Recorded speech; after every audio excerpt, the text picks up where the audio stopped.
¿Y cuál es el sentido de una alianza de ese tipo una vez finalizada la Guerra Fría y lo que supuso la incorporación de países que formaban parte del Pacto de Varsovia, incluso que formaban parte de la Unión Soviética? Pero si, digamos, si el problema era la amenaza de la OTAN, ¿por qué no atacar los países bálticos, que sí son miembros de la OTAN y que, digamos, están mucho más cercanos digamos, están en la frontera con Rusia, ¿no? En Ucrania no había armas de la OTAN, no había bases de la OTAN. Entonces ahí esa explicación se caía un poco. Y después estaban las explicaciones que le creían o le daban crédito al discurso de Vladimir Putin, que tenía que ver con esta cuestión de que Ucrania estaba llena de neonazis y que entonces había que defender a la población rusa de, de ese dominio. Y ahí también, digamos, la evidencia era bastante escasa. Digamos, hay partidos de derecha, ultraderecha, pero son mínimos, digamos, no sacan más del 1% en las elecciones. Y ahí creo que la explicación que a mí más me cierra, me parece más interesante para entender el conflicto, es aquellas explicaciones que hacen referencia, digamos, y que no sería la primera vez que ocurre en Rusia, que hacen referencia a cómo, ante una situación de conflicto interno, de crisis sobre todo, de crisis económica y crisis social, que ya viene teniendo Rusia desde hace varios años, se pretende generar un conflicto externo, ¿no? Para generar dentro del territorio una situación de decepción. Digamos, hoy las libertades civiles y políticas están prácticamente restringidas en Rusia, Ujú. y de esa manera poder resolver ese conflicto o por lo menos aplazarlo, digamos, que eso no genere algún tipo de incomodamiento al gobierno existente. No hay que olvidar que el año que viene hay elecciones en Rusia, elecciones presidenciales, que bueno, que también se juega un poco el futuro del proyecto putinista, ¿no? Entonces ahí creo que hay, después obviamente Putin justifica la invasión haciendo referencia a múltiples motivos, muchos de ellos, como decía anteriormente, difíciles de comprobar, ¿no? Por ejemplo, que Ucrania está llena de neonazis. Putin también hace referencia a, al error que habría significado el invento, utiliza esas palabras, ¿no? De Ucrania durante la revolución de 1917. Entonces habría que reparar ese error porque existiría una Rusia histórica de la cual Ucrania formaría parte.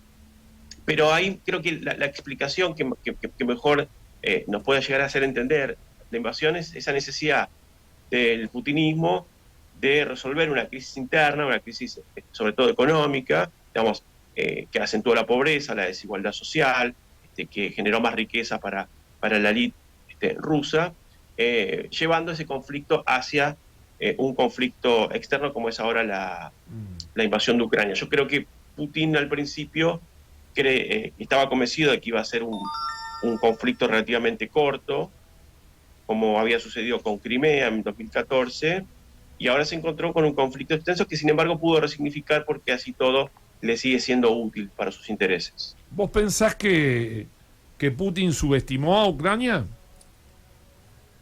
En parte sí, eh, algunos analistas hablan de que Putin creía que los ucranianos lo iban a esperar con los brazos abiertos, Ujú.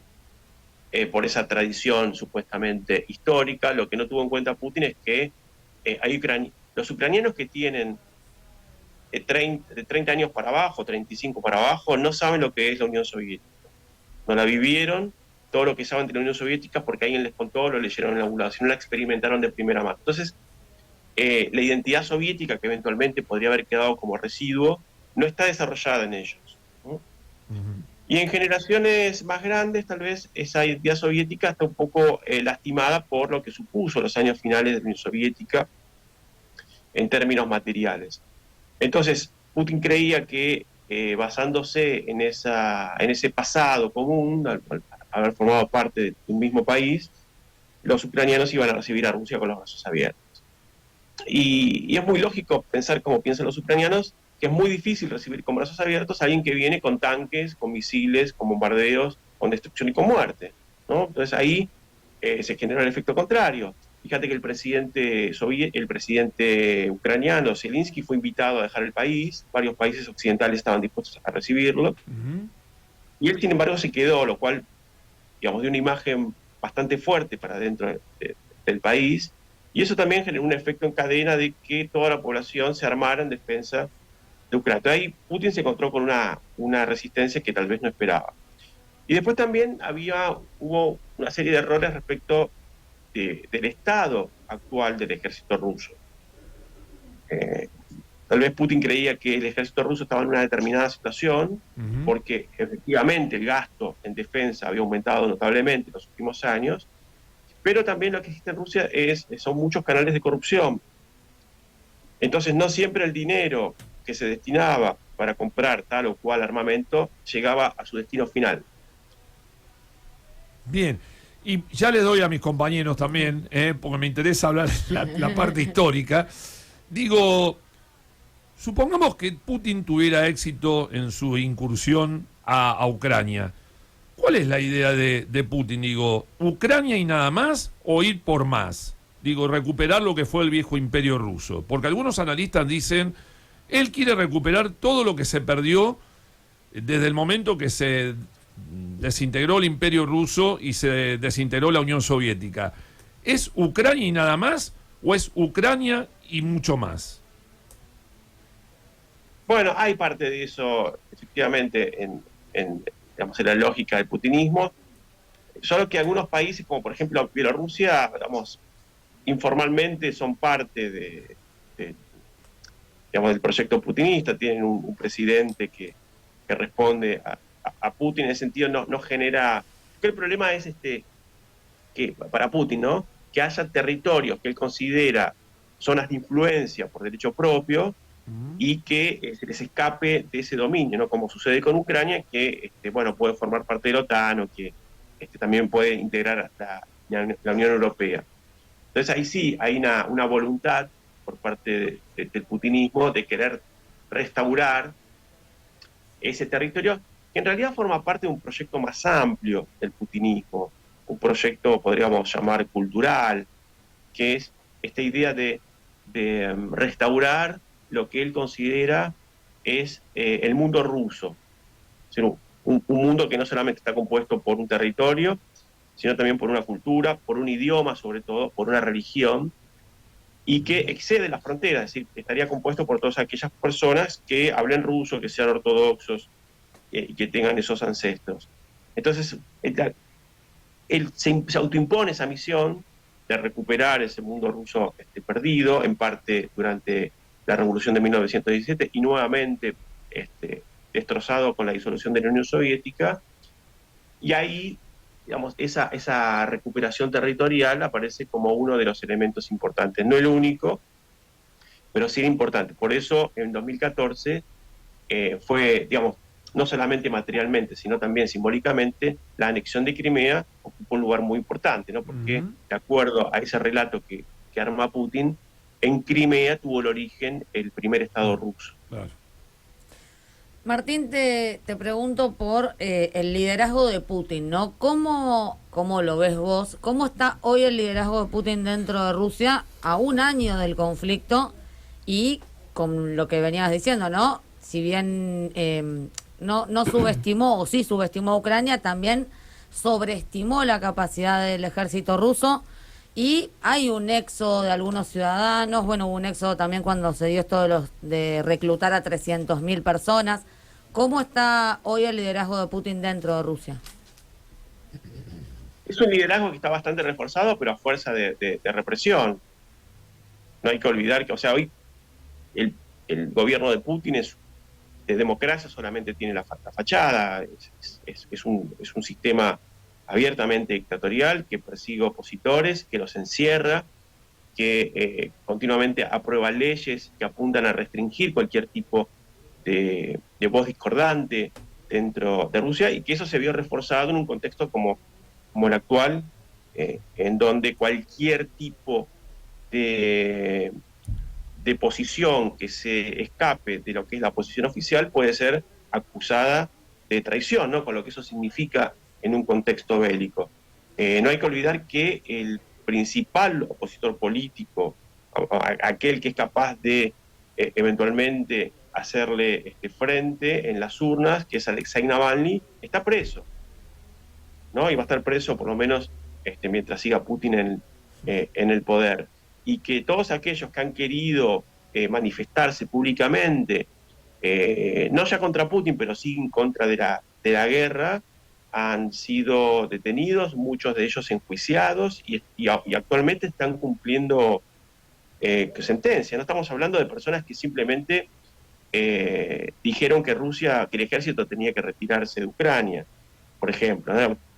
Entonces, digamos, en ese contexto es muy difícil que el gobierno de Putin sea cuestionado. Yo creo que lo único que podría llegar a lastimar al gobierno de Putin actualmente, y eso habla también, vuelvo al principio, ¿no?, de la explicación que daba, es el devenir que tenga, el resultado que tenga la invasión.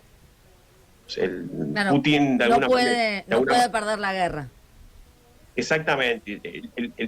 El futuro del proyecto putinista está atado al resultado que tenga la guerra. Por eso, digamos, Putin la sostiene en el tiempo, ¿no?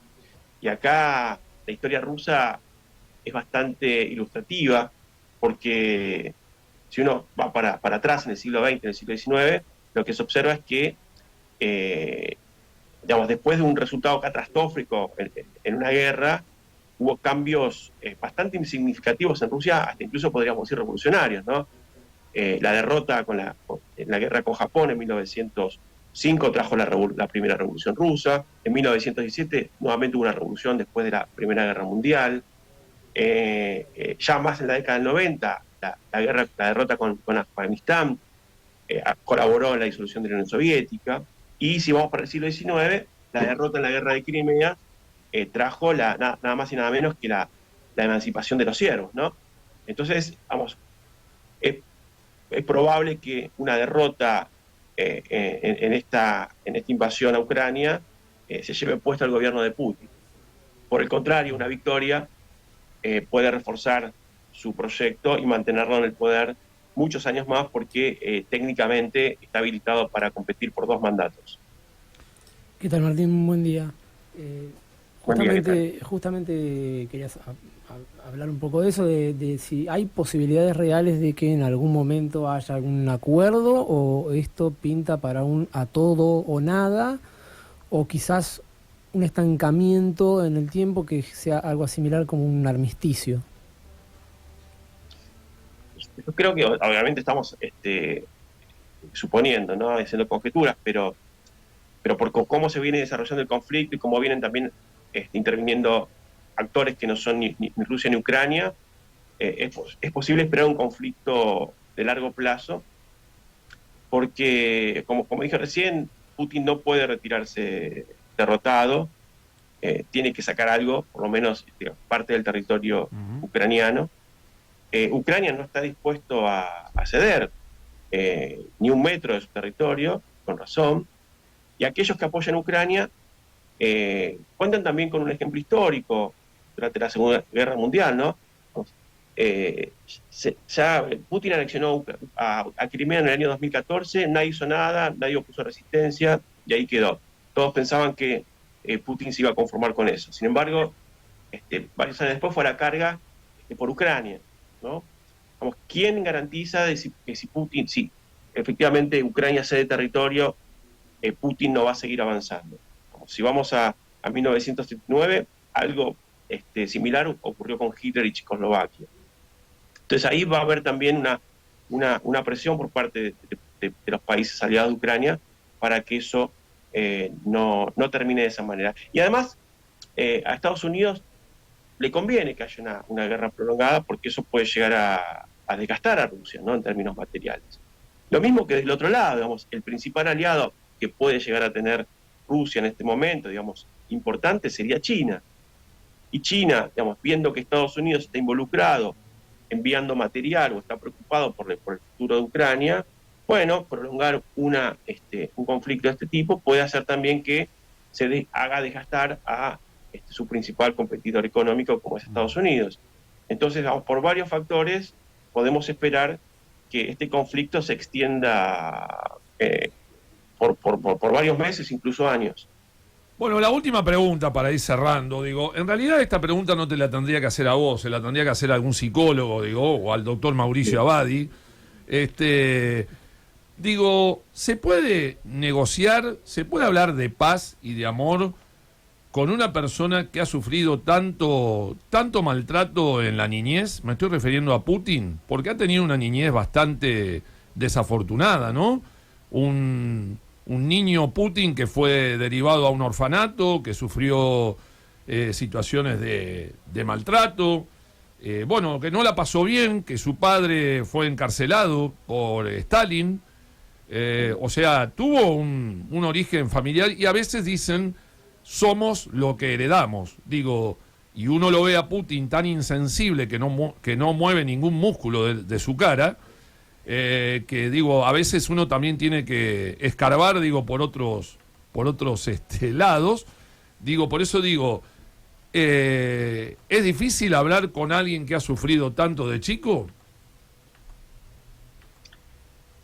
Bueno, yo no lo restringiría a esos factores únicamente, ¿no? En todo caso, como decías vos, habría que ver qué opina el doctor Abadi sobre la cuestión, porque digamos, podría citar otros ejemplos de ciudadanos soviéticos como Ana Akhmatova, que incluso la pasó mucho peor porque tuvo encarcelado, desaparecido a su hijo, a su esposo, y sin embargo creó una de las poesías más y literaturas más hermosas que puede contar el siglo XX, ¿no?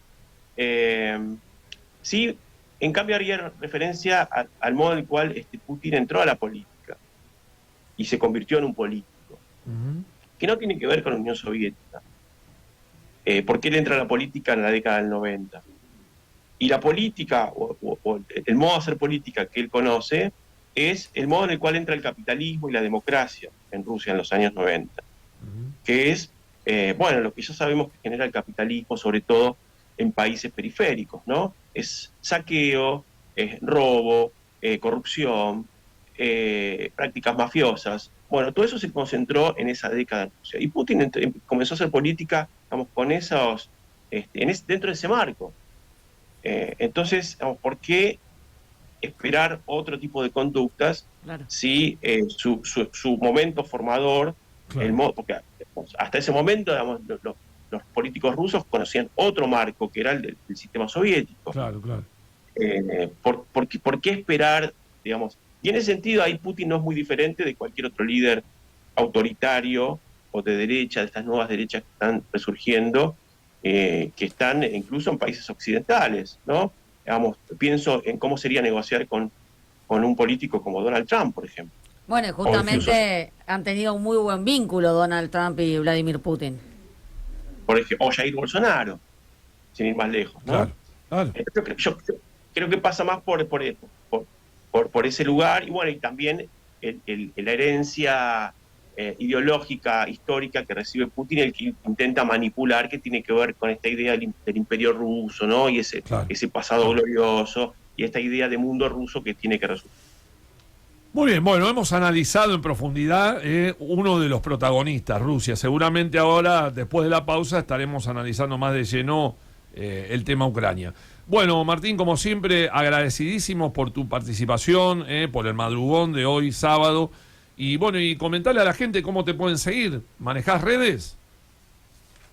Sí, tengo solamente Instagram, y ahí suelo compartir cuestiones vinculadas a estas temáticas. Me pueden buscar por mi nombre, Martín Baña, o por mi nick, que es bastante diferente, que es @protervi con B corta. Muy bien, Martín Baña, como siempre, un gusto, abrazo grande a la distancia y que tengas un muy buen fin de semana. Bueno, muchas gracias por la invitación, el gusto fue todo mío, abrazo grande para todos. Gracias, abrazo grande. Martín Baña, doctor en Historia, diálogo exclusivo, analizando un año del conflicto entre Rusia y Ucrania, envuelta por el universo. La visión histórica, ¿no? Que además recordamos, autor, entre otros, del libro Quien no extraña el comunismo no tiene corazón, que narra la historia desde la disolución de la Unión Soviética, aunque empieza antes, hasta nuestros días. Nos vamos a la música. Hablábamos de Rusia, vamos con la música rusa ahora. Un exponente del pop ruso, Nileto, y este tema que también tiene que ver con el trasfondo de la guerra, Angels.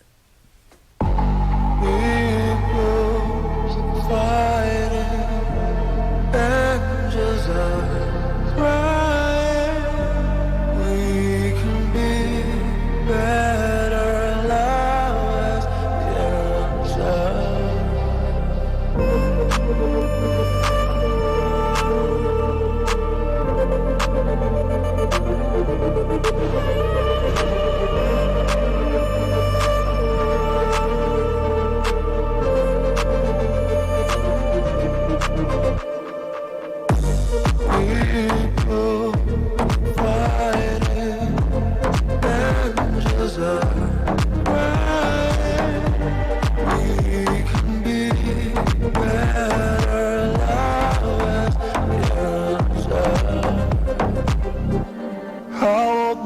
глаза опять грустят. Как можно так терять доверие? Давай, мой ангел-автомат, прости меня, ищу внутри себя.